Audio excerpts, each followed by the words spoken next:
I want to tell you the most interesting story in the world. Why a person becomes the person he becomes. Why a little boy or a little girl grows up to be the kind of person he or she becomes. Now, the estimates by the experts in this field are that most of us are using somewhere around 5% of our real potential. Some experts say as little as 1%. It means that we're only giving about 5% of ourselves to what we're doing, to our days, our work, our families, everyone we know, our entire environment. But it also means that we're only experiencing 5% of the fun, 5% of the joy, 5% of the rewards we could be knowing, or less. All the experts are agreed that in each of us, there are deep reservoirs of ability, even genius, that we habitually fail to use. Why? We know that most people desire by nature to succeed. But what is success? What is this word that has become so famous in the world? What does it mean? Most people don't know what success is all about. And since they don't know what it's about, they really don't know where to look for it. Success is really nothing more than the progressive realization of a worthy ideal. This means that any person who knows what he's doing and where he's going is a success. Any person with a goal toward which he's working is a successful person. This means that the boy in high school who's working toward a diploma, or the boy in college toward a degree, is just as successful as any human being on earth, because he knows what he's doing, why he's getting up in the morning, and where he's going. But conversely, if a person doesn't know what he's working toward, what it is he wants, doesn't have a goal toward which he's working, then he must, at least by this definition, be called unsuccessful. Why isn't then, with this simple definition, why isn't everyone successful? Should be easy. Yet surveys indicate that 19 out of 20, 95% at least, are not. In fact, a survey one time asked thousands of working men why they got up in the morning and went to work, and 19 out of 20 didn't know. 19 out of 20 working people didn't have the foggiest notion of why they got up in the morning and went to work. Under closer questioning, they said, well, everybody works. Well, that would be a good reason to quit. In fact, here's a little rule of thumb you might want to remember. Whatever the great majority is doing under any given circumstance, if you do exactly the opposite, you'll probably never make another mistake as long as you live. Just something to keep in the back of your mind.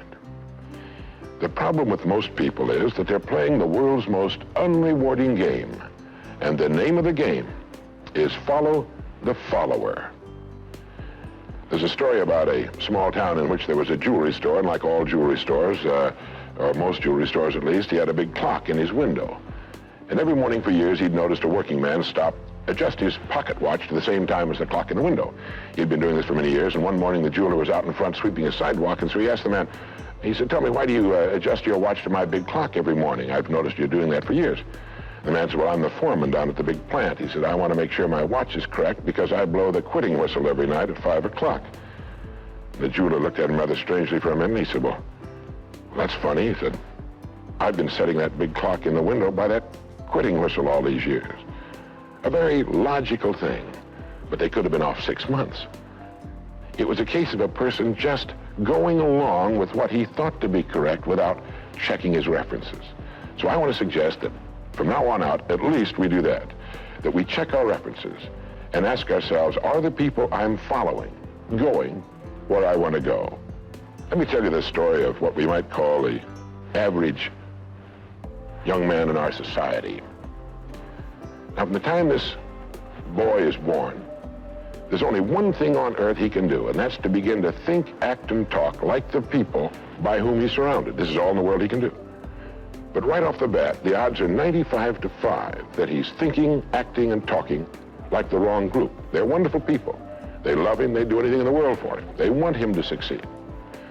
But the odds are 95 to 5 they haven't got the answers he needs if he's to reach fulfillment as a human being, if he's to reach this success that he wants, if he's to reach into these deep reservoirs of ability and genius we know he possesses and draw it out. Well, he starts in school. The most important thing to a little boy in school is to be liked by the other little boys in school. And so at this tender age, he begins to follow other little boys his same age who don't know any more than he knows and who do not necessarily have any capacity for leadership. And he does this in the first grade, and the second, and the third, and the fourth, and the fifth, and the sixth, and the seventh, and the eighth, and year after year after year, he forms himself into a composite average of other little boys his age, trying to be like them, trying to do the only thing in the world that's impossible for a human being to do, which is to be like somebody else. Now, let's say he goes all the way through school, usually goes in the military service. Again, he's caught in a vice-like grip of conformity. Now, let's say he's 25 years old, out of school, out of service. What's he going to do? As a rule, he'll go back to his hometown, unless he's married, in which case he'll go to his wife's hometown. But let's say he goes back to his own hometown, he's single, he doesn't know quite what to do, and he's standing on a corner one morning, and a friend that he knew in school comes up and says, "Hi there, Charlie, what are you doing?" He says, "Nothing." He said, "Why don't you come down and work where I work? It's a pretty good place, the pay's regular, we got all kinds of fringe benefits and so on," and so he does. The odds are about, again, 95 to 5 that his first job is taken as a result of random application. On the job, without thinking about it, the most natural thing in the world for him to do is to look around, see how the other guys are doing their job, and to begin doing his the same way, assuming that what is normal for them is normal for him. No reason for this. He doesn't think about it. He just does it. Now, he has stretching in front of him 50 years or more in the golden age that man has been dreaming of since the days of ancient Greece. What's he going to do with these 50 golden years? Well, let's take a close look at him. We know that he works 40 hours a week, as a rule. 40 hours a week, which leaves him 72 hours a week when he's neither working nor sleeping. 72 free, discretionary hours each week to do with as he pleases. Now, at this point, of course, he's married, he has his little house and his little car, and this is about what he does with his free 72 hours every week. He'll do what the other fellows are doing with their free 72 hours every week, which is virtually nothing at all. On a typical day, he'll quit right on the dot, get in his little car, go to his little house, go in his little kitchen, kiss his little wife, and say, "I'm tired." They've even figured out why he says that. The experts believe that he used to hear his father say that back when men used to get tired working during the day, and he picked it up and he repeats this every night when he gets home. He bolts his little meal and then heads for the living room where he turns on his escape box. Click. Takes 15 or 20 seconds for the screen to light up, a period of time he finds interminable, but he gets through it somehow. Maybe kicks the dog, a thumb through a magazine or something. But then the screen lights up and he does too a little bit, and there in front of him he sees people in all kinds of funny old-time costumes, all killing each other at a great rate. One expert has agreed that the average family can see more death and bloodshed and carnage on his television set in a week than Crassus saw when he crucified 6,000 prisoners on the southern road to Rome. But you know how those experts are. He could certainly be off one or two. But he sits there for about 5.5 or 6 hours. 25% of all free time now is spent in front of the tube, according to the latest statistics. Now, there's nothing wrong with this particularly, except that he's watching other people who are earning excellent incomes in the pursuit of their careers, while he doesn't make a nickel, and gets the only two things you can get from watching TV on that kind of a schedule. He gets red eyes and a hollow head. Now, this is not meant to be an indictment of television. I've got a couple of television sets at home, too. I have a couple of cars at home, too, but I don't go home at night and drive around the block for 6 hours. If there's someplace I want to go, fine. My car will take me there. If there's a great program, like a golf match or something like that, I want to see it.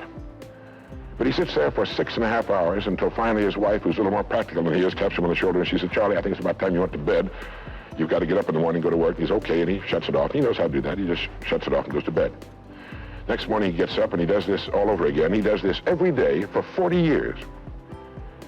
At the end of 40 years, he's retired, which always kind of catches him by surprise. No one's ever figured that one out either. And then he dies at 85 or 90, the way medical science is moving us along, out of sheer boredom. But what's the problem? Is there a tragedy here? He never learns that he can have just about anything he wants in the world, that he can call his own shots, tell his own fortune, and it's kind of a pity. Well, what's needed? Well, what's needed, I think, is a checklist. And here are some of the things that I think should be on that checklist that could help this man live a more meaningful, more interesting, more exciting, more enjoyable life. The first thing that he ought to have on his checklist, in my opinion, is the word a goal. A man without a goal is like a ship without a rudder. He doesn't know where he's going. He then belongs to that 95% that are just living day by day, month after month, like a starfish or an amoeba.